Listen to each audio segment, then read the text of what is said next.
Hello, Pisces. Welcome to Ula Tea Leaf Readings. My name is Lenor, and tonight I'm going to be reading your tea leaves. Welcome. welcome. All right, Pisces. Tonight we have the Seven of Wands right over here. This is an energy of valor, okay? So really kind of like you're standing on business, right? But you're also coming to some kind of compromise, at least within self, okay?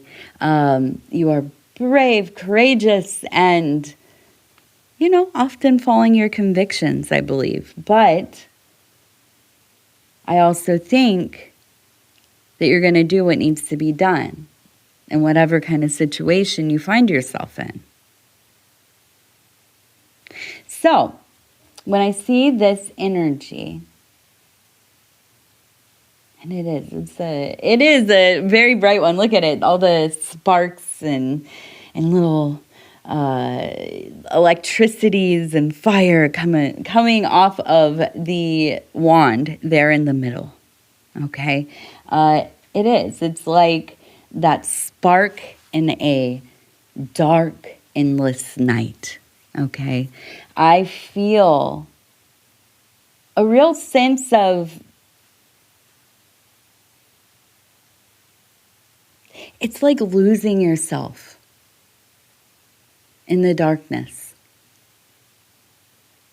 in the distraction, the mundane, just dwelling in those base, lower aspects of life. And then suddenly you see like a reflection of yourself. Suddenly there is, all of a sudden a lantern that goes on. There is that soul energy, the illumination within your life. And the Seven of Wands really, it's about that moment. When all of a sudden you see a little bit of light and you're able to reorient yourself, right? To figure out what is around you, what is actually going on. All right, so let's go ahead. We're going to turn this thing, we're going to turn this thing, we're going to turn this thing. And I know, in the comments, if you want to explain to me what the traditional, affiliations of the Seven of Wands are, please do. I love when I get an education on YouTube. I definitely do. So I know I kind of go by my own feelings, my own experiences with these archetypes, and it doesn't always read well with other people, and that's okay. I'm totally okay with that. How do you think I feel? No. I'm like, that's not what I think it is. No. We need a variety of interpretations, don't we? Okay. Ooh, we have the lion versus the dragon. Look at that. This is it looks like a very medieval imagery. Okay, but we also have another dragon over here. Okay, so this tells me, absolutely, I'm under the impression that there is some matter that has come up from last year. Now, last year was the year of the dragon, right? And now we're in the year of the serpent. I don't know what next year is. Maybe it's the year of the lion. Who knows? We'll find out. If you know, put it in the comments. Now, I do feel that there is a conflict. I mean, it feels very confrontational.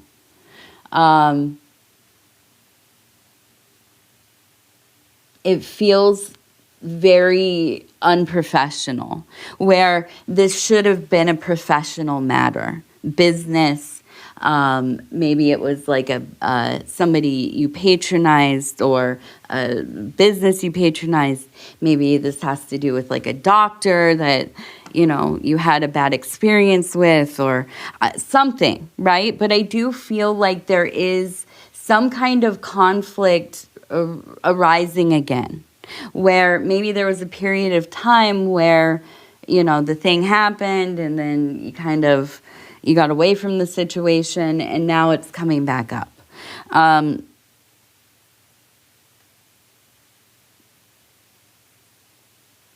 we have people who are spectating. We have these, it looks like 3. This one's holding a bird. And down here we have, it looks like the Ace of Swords. And we also have a pen quill. Or a quill, right? The writing quill.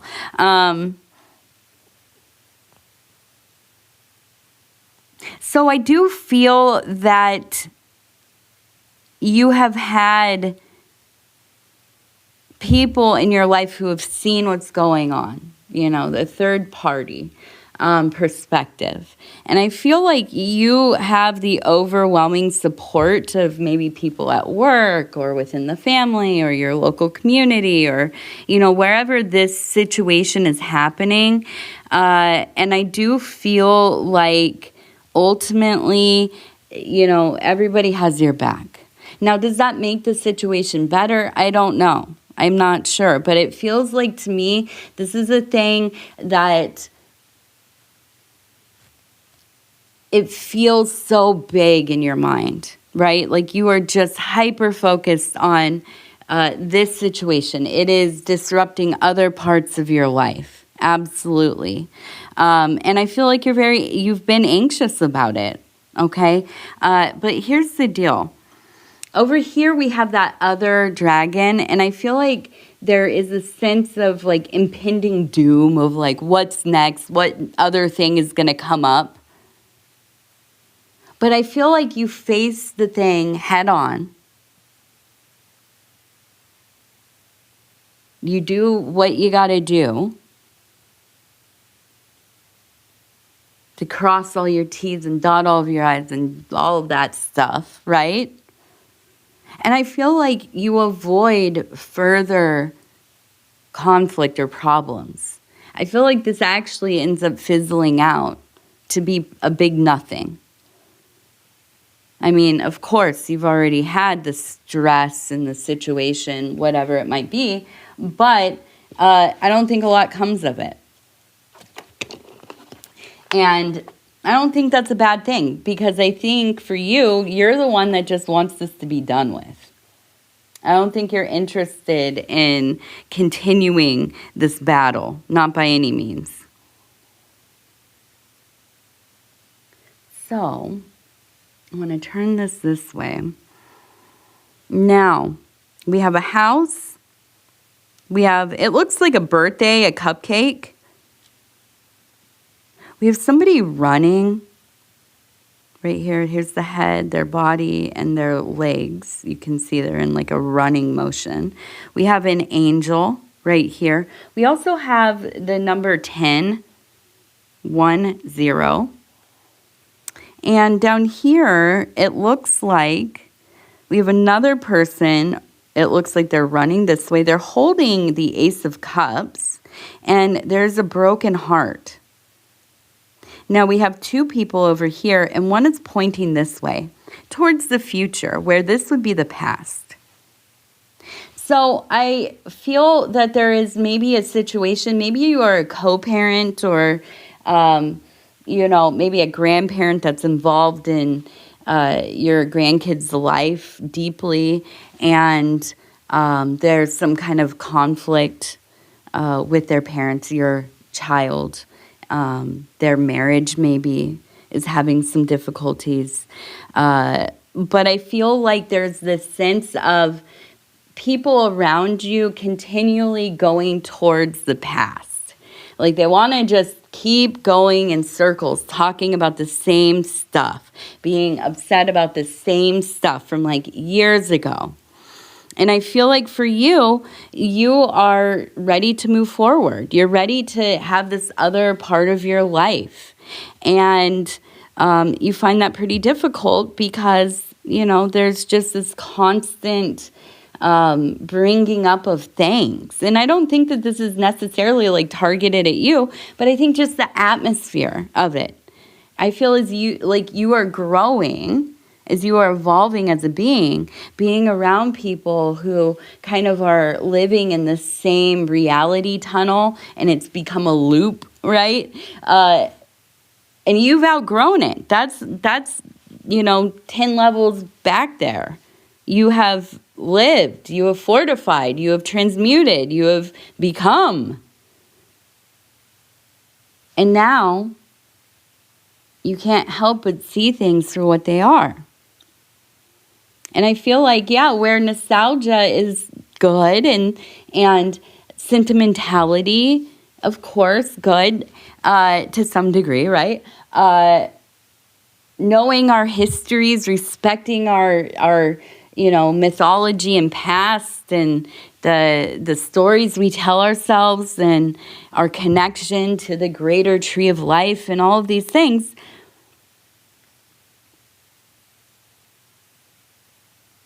But at times we can get stuck, right? Trying to decode. Or we find something that has such a potent emotionality reaction within us that it elicits such a feeling. Bad or good, it doesn't matter. It's something that we feel. And so we cling to it because not a lot of other things make us feel so deeply. And that's why you see a lot of people. They get stuck in these cycles of misery, of just not liking anything. Everything is a problem because they're feeling something. It doesn't matter if it's negative. And so I see for you, there's this sense of, I want my wonder back. I want my excitement for life. I want that feeling you have when you're a kid and you find something that you're really interested in. Dinosaurs, or, learning to bake, or soccer. You're learning how to play soccer, football, and you get so into it, and you could lose hours just out there with your friends. And do you remember that feeling? I think that is a feeling that is worth fighting for. That wonder, that desire to learn, to explore our world, ourselves, our, reality, the many realities. And so I feel you in this next period of time being in a situation, and it's probably for somebody's birthday, because we have that little, it looks like a cupcake with a candle, and then the house. So that I feel like there's a gathering that's coming up. And this will be one of the tests for you, right? To really see if the work you've been doing sticks. Because there's nowhere like being around old friends, family members that you grew up with, that really brings you back into that core self, right? So it also activates a lot of those old coping mechanisms or ways of feeling, speaking. Have you ever, it depends on if you left where you live, right? Maybe you grew up somewhere and you went off to college and you never came back. And I just assume everybody's like that because basically I left home and I didn't ever move back. But have you ever been away from somewhere and then had some kind of reason to go back, like Christmas or Hanukkah, or a graduation, or, a reunion, or whatever it is, and you get back there, and as soon as you are in the mix, in the environment with family and siblings, and it's like you're 10 years old again. You're arguing and you all of a sudden you feel like the middle child ignored and the helper and all that. You get right back into that mode, right? Those old feelings. And so when we're doing self-development, when we are in that world of spiritual alchemy or individuation and so on and so forth, it's interesting to go into these highly, emotionally potent places, these places potent with our histories, and see how has my development affected how I behave in these areas. So notice that about yourself when you come together with people who maybe kind of set off some of these old things within you. Okay? Notice how that goes, because that's important. Okay, now, I see we have a person standing over here, and then I just feel like blessings, wishes, blowing the dandelion little seed thing, and it's spreading in the wind. And we have the number 2. So I feel like I almost get this really beautiful image of like standing in your yard, looking up at the sky, looking at the trees as they dance and the light kind of comes through, and wishing for yourself. Maybe for the first time trying to manifest something intentionally, to attract something intentionally. I feel like this is the perfect time for you to do something like a vision board, or maybe journaling about some future goals here in the next 6 months or so. I feel like this is a good time for you to be setting your intentions. Okay, because I feel like you're in a place of strength where you're going to follow through. Okay, I feel the motivation. Now, we're going to do 3 lucky numbers. Number 55, number 33, and 100, number 100. And then we're going to finish with our water blessing affirmation cards. And I'm going to go ahead, stop where it feels right. And it says, ooh, there we go. And it says, number 27, soulful emerging, deeply relaxing beyond the mind, will be like magically breathing underwater. Deeply relaxing beyond the mind will be like magically breathing underwater. All right. Okay, Pisces, I'm going to go ahead and tell you I love you because I do. And I thank you so much for being here with me today. If you want to like, subscribe, or leave a comment, I would love to hear from you. If you have a prayer request, please put that in the comment section, or you can email it to me over at ulaishere@gmail.com. What else? Yeah, go check out my husband's channel over at Dove and Serpent Tarot. My husband, Paul, he's amazing. Go check him out if you haven't.